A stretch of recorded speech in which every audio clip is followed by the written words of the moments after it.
কিভাবে আমরা রিপোর্টের মধ্যে সর্বোচ্চ নাম্বার পেতে পারি, এছাড়াও কিভাবে একটা মাত্র ফরম্যাট দিয়ে আমরা সব ধরনের রিপোর্টগুলো লিখব। আসসালামু আলাইকুম প্রিয় শিক্ষার্থীরা, আমরা এখন আলোচনা করব রিপোর্ট নিয়ে। এই রিপোর্ট নিয়ে তোমরা অনেকে অনেক প্যারা খাও, তো ইনশাল্লাহ আজকে যদি শেষ পর্যন্ত দেখো তাহলে রিপোর্ট নিয়ে তোমার আর কোনো প্রশ্ন থাকবে না, ঠিক আছে। এছাড়াও তোমাদেরকে এখানে একটা মেগা একটা ফরম্যাট দেখাবো, যে ফরম্যাটটা দিয়ে তুমি সব ধরনের রিপোর্ট লিখতে পারবা, ঠিক আছে। তাহলে ভাইয়া দেখো, রিপোর্ট লেখার আগে কতগুলো নিয়ম আমাদের অবশ্যই ফলো করতে হবে, এটা একটু দেখো, তারপর আমরা ওই মেগা ফরম্যাটটা দিচ্ছি, ঠিক আছে ভাইয়া। রিপোর্ট রাইটিংটা হলো যে কোনো একটা ঘটনা অথবা ইস্যু নিয়ে তুমি তথ্য উপস্থাপন করবা, অর্থাৎ এখানে তোমার ফ্যাক্ট থাকবে, তথ্য থাকবে। এখানে কিন্তু ভাইয়া কোনো মতামত দিতে পারবা না, এখানে তোমার তথ্য থাকবে, ঠিক আছে। সেকেন্ড নাম্বারটা হলো, সেকেন্ড নাম্বার এটা, সেখানে একটা টাইটেল দিবা, টাইটেল অথবা হেডলাইন কিন্তু থাকতেই হবে, এটা ফরজ, ঠিক আছে। এখন টাইটেল কিন্তু দুই ধরনের হতে পারে। একটা হলো তুমি একেবারে জেনারেল একটা টাইটেল দিলা, যেমন ধরো ট্রি প্ল্যান্টেশন আসলো, তুমি ট্রি প্ল্যান্টেশন লিখে দিলা।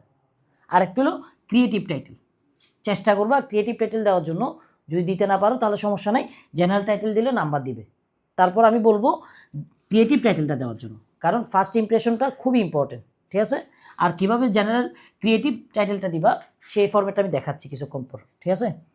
তারপর 3 নাম্বার রিপোর্টার লাইন, অর্থাৎ হেডলাইনটা দেওয়ার পর তুমি এখানে এই লাইনটা লিখবা, স্টাফ রিপোর্টার ডেট এবং প্লেস, ঠিক আছে। যেমন স্টাফ রিপোর্টার তারিখ চট্টগ্রাম, এখন তুমি চট্টগ্রামের জায়গায় ঢাকা দিলে ঢাকা, যে কোনো জায়গার নাম দিবা সেটা। তারপর যদি তারা যে কোনো একটা নাম দিয়ে দেয় তাহলে কি করবা, তাহলে ইজি, শুধুমাত্র স্টাফ রিপোর্টারের আগে তুমি যে কোনো একটা নাম বসাই দিবা। যেমন ধরো এখানে রিতা, তো রিতা হলে রিতা স্টাফ রিপোর্টার, তারপর তারিখ, তারপর জায়গার নাম। ভাই বুঝছো? এখন আসো গ্রামাটিক্যালি। গ্রামাটিক্যালের ক্ষেত্রে সবসময় আই এবং উই এটা ব্যবহার করবা না, ঠিক আছে। তারপর কয়টা ওয়ার্ড ব্যবহার করবা, 120 থেকে 150টা ওয়ার্ড। এখন আসো ভাইয়া, ওইটার বডি ফরম্যাটটা কীরকম হবে। বডি ফরম্যাটের ক্ষেত্রে দুইটা বডিতে করবা। ফার্স্ট প্যারাতে তুমি একটা সামারি লিখবা, অর্থাৎ কোন বিষয়ে তুমি করতেছো সেটার একটা সামারি, আর সেকেন্ড বিষয়ে তুমি ডিটেলসে বর্ণনা করবা, ঠিক আছে ভাইয়া। এখন আসো টেন্সের ক্ষেত্রে সবসময় চেষ্টা করবা পাস্ট টেন্স ব্যবহার করার জন্য। কেন?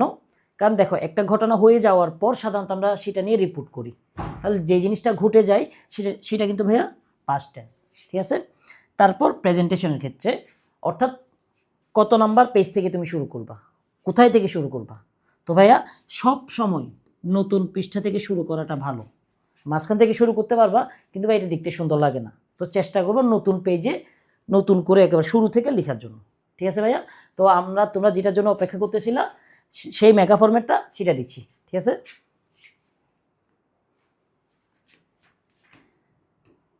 তাহলে ভাইয়া আজকে আমি যে রিপোর্টটা দিব সেই রিপোর্টটা দিয়ে তুমি কি কি লিখতে পারবা, এই তো এই যে সবগুলা তুমি এই একটা মাত্র ফরম্যাট দিয়ে লিখতে পারবা, ঠিক আছে ভাইয়া।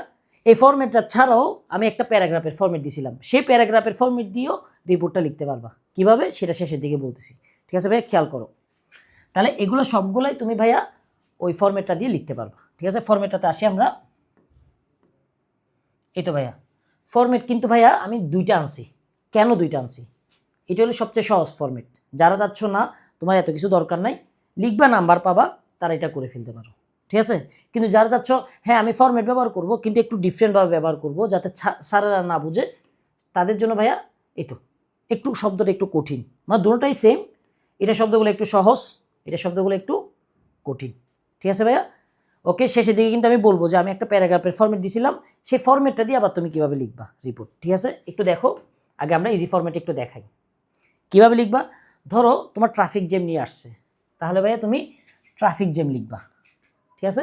তারপর ওই বললাম যে ক্রিয়েটিভ কীভাবে বানাবা, ট্রাফিক জ্যাম লিখার পর একটু একটা কোলন দিবা, কোলন দেওয়ার পর কী লিখবা, এ সিরিয়াস কনসার্ন।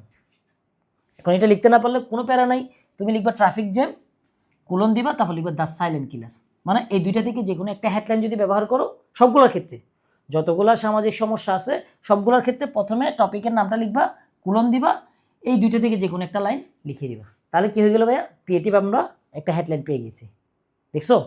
তারপর কি লিখবা, স্টাফ রিপোর্টার, তারপর তোমার যে পত্রিকাটা আছে পত্রিকাটার নাম, তারপর তারিখ, তারপর তুমি যে স্থানের রিপোর্টার সেটা, অর্থাৎ ঢাকা চট্টগ্রাম যেটা দেয়। আর যদি নাম দেয় তাহলে কি করবা, এখানে প্রথমে নামটা লিখবা, নামটা লেখার পর স্টাফ রিপোর্টার, তারপর পত্রিকার নাম, তারিখ এবং এলাকার নাম। তো ভাইয়া এই ফরম্যাটটা লিখে দিবা, নাম্বার নিয়ে আসবা, ঠিক আছে। এই তো এখানে টপিকের নামটা লিখবা, এই হোলটা লিখে দিবা, ঠিক আছে। তবে একটা জিনিস চেষ্টা করবা, এই যে সাচেসের পরে কয়েকটা কারণ এই প্রভাব লেখার চেষ্টা করবা, ইফেক্ট 1টা 2টা 3টা যতটা পারো। আর যদি লিখতে না পারো তাহলে কোনো সমস্যা নেই, তাহলে এভারেজ একটা নাম্বার পাবা। আর যদি কয়েকটা যদি ইফেক্ট লিখতে পারো ভাইয়া তাহলে ফুল মার্ক পাবা। কয়েকটা যেমন ট্রাফিক জ্যামের জন্য কি হয়, ঠিক আছে, এরকম কয়েকটা লিখে দিবা, এনাফ। তারপর এটা একটু স্ক্রিনশট নিয়ে রাখো, আর স্লাইডটা লাগলে আমাদেরকে বলিও, আমরা ওয়ার মিশন যে পেজটা আছে ওইটাতে দিয়ে দিব, ঠিক আছে।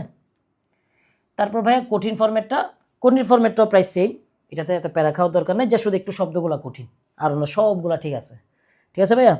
তো তোমরা স্লাইডটা কোথায় পাবা? স্লাইডটা ভাইয়া ওই আমাদের ওয়ার মিশন যে পেজটা আছে সেটা নক করে দিও, আমি দিয়ে দিব, ঠিক আছে। এখন আসি, আমরা সেই দিন একটা ক্লাস নিয়েছিলাম যে কিভাবে কজ অ্যান্ড ইফেক্টের প্যারাগ্রাফ একটা ফরম্যাট দিয়ে লিখতে পারবা। তো যারা কজ অ্যান্ড ইফেক্ট শিখছো তাদের জন্য একটা সুখবর, এটা বোধহয় খুব একটা না লিখলে হবে, ওই কজ অ্যান্ড ইফেক্টের প্যারাগ্রাফটা এখানে লিখে দিলে হয়ে যাবে। অর্থাৎ এটা লিখবা টপিকটা, staff reporter, daily Ittefaq, date, district, এগুলো লিখবা। তারপরে কজ অ্যান্ড ইফেক্টে যে প্যারাগ্রাফটা শিখছিলা সেটা এখানে লিখে দিলে ইনশাল্লাহ নাম্বার পাবা, ঠিক আছে। তারপর আমি যেটা বলছিলাম তোমাদেরকে, এই ইফেক্টের জায়গায় কয়েকটা লাইন বাড়ানোর চেষ্টা করবা, ওইখানে যদি 3-4 লাইন বাড়াইতে পারো তাহলে ইনশাল্লাহ ফুল মার্ক পাবা, ঠিক আছে। তোমরা অনেকেই এরকম শর্টকাটগুলো চাচ্ছ, এবং কিভাবে ইংলিশ সেন্টেন্স বানায় লিখতে হয়, paragraph, story, report, letter, informal letter, এই সবগুলো কীভাবে লিখবা সেটার জন্য ভাই আমরা একটা কোর্স লঞ্চ করছি।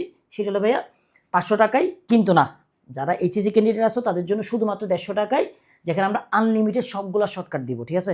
ওইখানে পিডিএফ, তারপর তোমাদের লাইভ ক্লাস, তারপর রেকর্ডেড ক্লাস, সবচেয়ে মজার বিষয়টা হলো তুমি আজীবন অ্যাক্সেস, অর্থাৎ এই গ্রুপটা থেকে তুমি কখনো বের হবে না, এটা আজীবনে অ্যাক্সেস থাকবে, এবং তোমার যখনই ইচ্ছা তোমার ছোটো ভাই বড় ভাই সবাইকে দেখাইতে পারলা, ঠিক আছে। এছাড়াও ওইখানে আরেকটা ক্লাসিক জিনিস আছে, সেটা হলো সেন্টেন্স মেকের বেসিক কোর্স, অর্থাৎ কীভাবে সেন্টেন্স বানাবা সেটা সহ, শুধুমাত্র 150 টাকা দিয়ে ভাই, ঠিক আছে। যেখানে তুমি প্রায় 30টা লাইভ ক্লাস পাবা, 20টার উপরে পিডিএফ, মানে এই যেগুলো দেখাচ্ছি এগুলো সবগুলা, এবং ওইখানে আমি লাইন বাই লাইন প্রতিটা সেন্টেন্স পড়িয়ে দিয়েছি, লাইন বাই লাইন, এবং ওইখানে ভোকাবুলারি, সেন্টেন্স মেকিং সব, শুধুমাত্র 150 টাকা দিয়ে, ঠিক আছে। তোমরা যারা জয়েন হতে চাও তারা আমাদের হোয়াটসঅ্যাপ নাম্বারে যোগাযোগ করবে।